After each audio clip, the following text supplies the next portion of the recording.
Okay, just a quick video and show you how to shorten an invisible zip. So you want to measure how long the opening will have to be. So you need obviously go by your pattern, depending on the style and everything.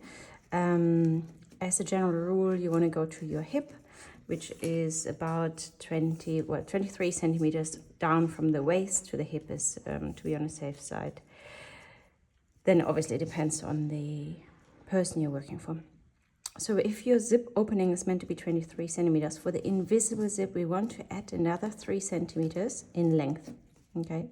So this is where I will zigzag. So I'm going to the machine now, I'm going to stitch across it so that I kind of have a new kind of stopper.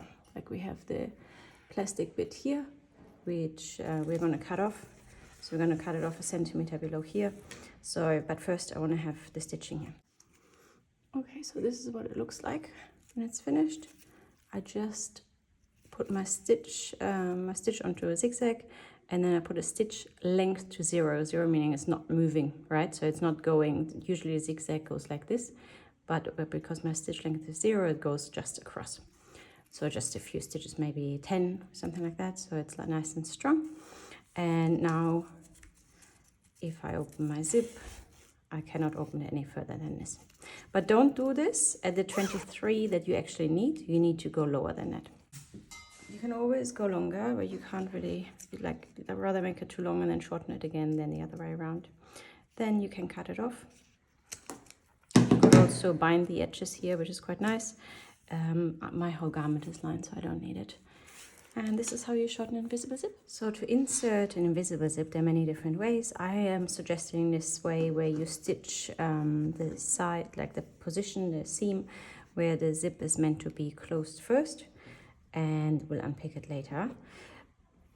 So if you're new to sewing invisible zips, it is the safest way of getting a good result. It is an extra step, yes. But in my experience, it gives you better results, and in the end it's faster because you're not going to unpick invisible zip. Unpicking invisible zip is extremely painful. So for an invisible zip sewing, you should have a 2 centimeter seam allowance. Okay, so it's not that's impossible with a 1 centimeter, but it's a lot easier, and you get better results. So I've got 2 centimeter seam allowance all the way to where my zip ends, and then I have got 1 centimeter.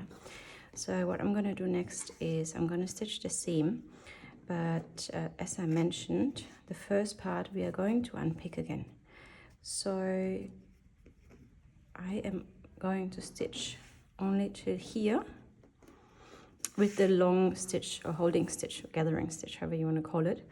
So I'm going to put my stitch length to the maximum, which in my case is 5, and without back stitching from the top to here at 2 centimeter, I'm going to add a seam. Then from that place where my zip basically ends, all the way down to the hem, I'm going to have a normal seam, which is normal stitch length, and a back stitch at the start and the end. Okay, so I've done my seam, holding stitch up on the top, and then from where my zip ends, just a normal stitch with a back stitch at the start and end. And I've also done the next step already, pressing the seam open, the seam allowances. Yeah, so I've got a little bit of kind of ease going on here. That's because I've got a hip curve, but that is fine. So the next step is to place the zip with the line of the center this way onto the seam. Okay, so your line of the center of the zip must be directly in the center of the seam, and you want to start at least a centimeter from the top, because most likely you have 1 centimeter seam allowance. If you're using a different seam allowance, then obviously accordingly more. So I've got a centimeter. You rather want the invisible zip at the end it to be a couple of millimeters lower. Also, just kind of pay attention to where your zip ends, right? So your zip tape, you may be thinking from here, but really there's this little part here as well, which once it's finished, you want to have like this. Sometimes we also kind of want to leave even more space to put a hook and eye on there.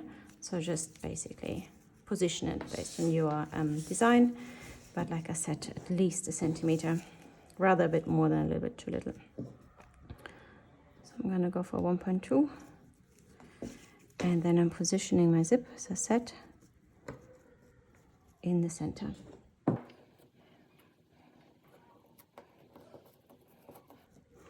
The next thing you want to make sure is that, I mean, obviously that the center is in the center, and then that you're not kind of pinning your zip up, leaving space in between the zip and the fabric. So it has to be nice and flat, and as I said, centered.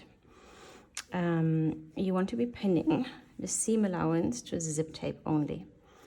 Okay, so I put the first pin in through all of it because I wanted to hold it in place.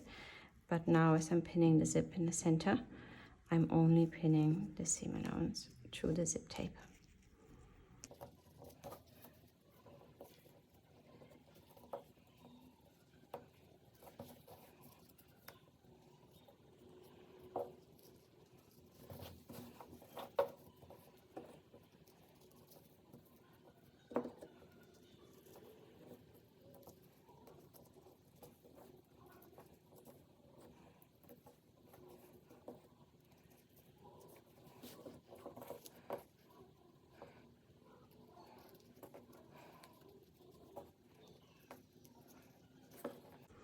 Okay, so now that my zip is pinned, you obviously don't want to have any pins on the outside here. You want to have your zip tape and the seam allowance only, as I just said.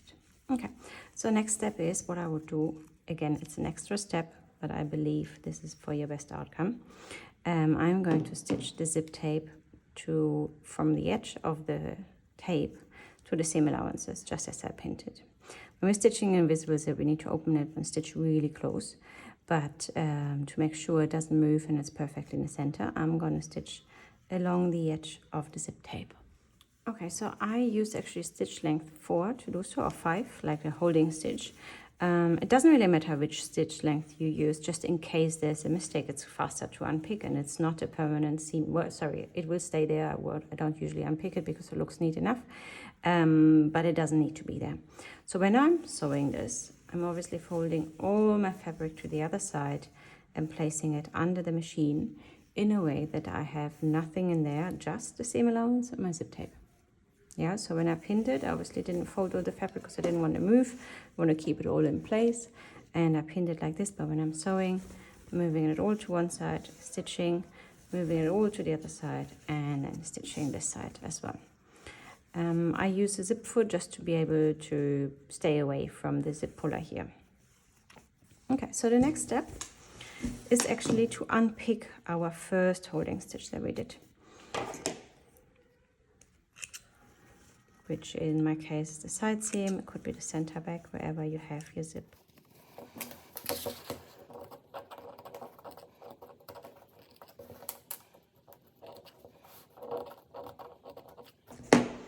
So you should notice, sorry, dark here. You should notice where it stops. For me, it was very obvious that this is where my proper seam starts. You may as well mark it if you're unsure, so you know where you have to stop to unpick.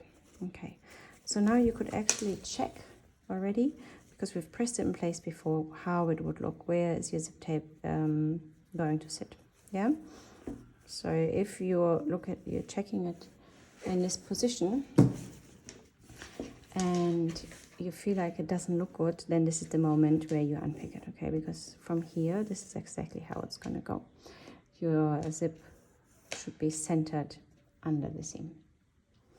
Okay, so the next step is actually, like I was saying before, when we're stitching invisible zip, we are usually stitching it open because we want to get really close to the zip teeth. What we do is, and that's the reason why we leave it a little bit longer, we pull the zipper all the way down, kind of past the actual length of the zip. And that's why we left it a bit longer, yeah? So it can go all the way down. And now I will remove all my threads first. And then basically I'll go back to the machine. And this time around, I want to open my zip completely and stitch really close in here. So what we pay attention to when we do this is to make sure that the fabric under here, see, I could be doing this, and stitch really close. And I pay a lot of attention, and you want to do this with a normal stitch, because hopefully this is your permanent seam and you're not gonna unpick it. But see what happens here. You need to be really careful that while you're rolling the zip out, you're not pushing any fabric under here. Yeah, so you want to always kind of, don't want to pull it, but keep a little bit of tension here when you're opening your zip here, when you roll it back, to stitch. If you have invisible zip foot, it will help and will make it a lot easier, then it will stitch quite close without you having to do as much of the rolling.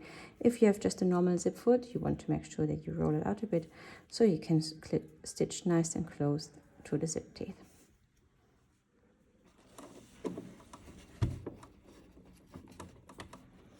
Okay, so now I'm ready to stitch my zip tape here, and you can play with your needle position and move it closer as well. So just test it. Bring it down first and then adjust it further if needed.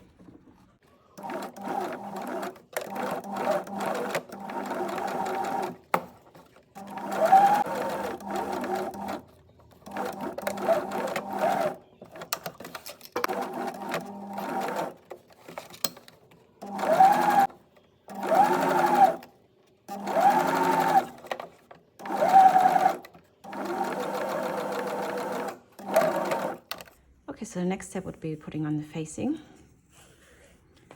I unzip my zip and I have already prepared.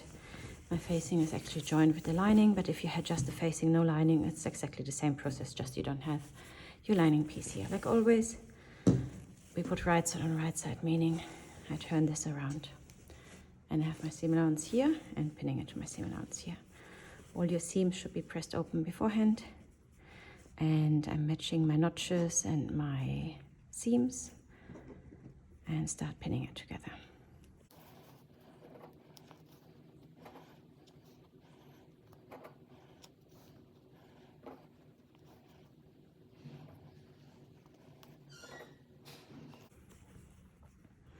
So when I get to this point here, I want to have a really nice finishing on the inside where the zip is not pulled into the seam. So I'm going to show you how to do that. So you turn it completely, you roll in your zip basically, turning it completely in on itself. And then you can adjust your pattern piece to be made for that, but you can also just, I find most people, like when they do it beforehand, then it may not match. It is a little bit harder. So pulling it in here and having that in place for now, and then adjusting your facing as much as you need to join this in the 1 centimeter seam is basically what I would be doing. So like this, and then seeing where they match. Okay, so now I have got my location for my 1 centimeter seam, and I will be pinning it as I will be stitching it, and then trim off the rest afterwards. You can do it beforehand. Like I said, I usually do it straight away on my pattern, but for most people it's a little bit difficult still to get it right, so I would suggest you doing it this way. So you have your waist pinned, and then you have your zip rolled back, and then your facing seam matched with your outer seam in a way that they're stitching here 1 centimeter. So I'm going to stitch this first, then I check, and then I cut this away. Okay, so now I've stitched the seam that I pinned before. And now before doing the waist or before cutting this off, I would recommend you check that what you have done is correct. So when you turn your garment to the right side again, you should have your waistband, sorry, your facing on the inside sitting back with your zip showing, and from the outside, obviously, you zip all the way to the edge. Okay, so if this is correct, then you turn it back to the inside, and here you will notice that you have all this excess fabric here. Yeah, so that is basically what we need for having it sitting back neatly. So we need to remember we rolled the zip back on itself when we pinned it in the first place, so we need to do that again. So we bring it all the way around like this, and then we do our waist seam. Okay, when you do your waist seam, obviously make sure your left side and your right side are matching, so that the zip, basically so that when you zip it up, they both finish nice and straight and not with a step in it. Okay, so I've rolled it back. So I will trim this before I go ahead and stitch it, and then I'm just going to sew 1 centimeter all around. Okay, so now that I've stitched my waist seam with my zip rolled in, I can turn it all around and have a look at how it turned out. So obviously I will be cutting away my corners here, and pressing it, but first I want to check if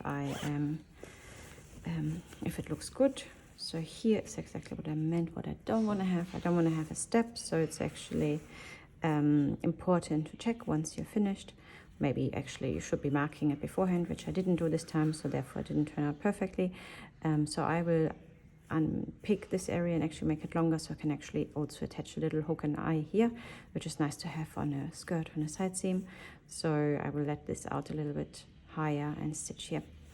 But basically, once that is done, what is missing is the internal flat stitch on your facing. Like I said, if you don't have your lining here, it will still be all the same, just with the facing. So pressing all your seam allowance towards your facing side and then stitching just a millimeter from the edge on the inside only, having this nice and flat. You won't be able to go all the way to the zip, but maybe you can get like 2 or 3 centimeter close to it. Once around all on the waistband, on the facing edge, and then your facing is basically finished.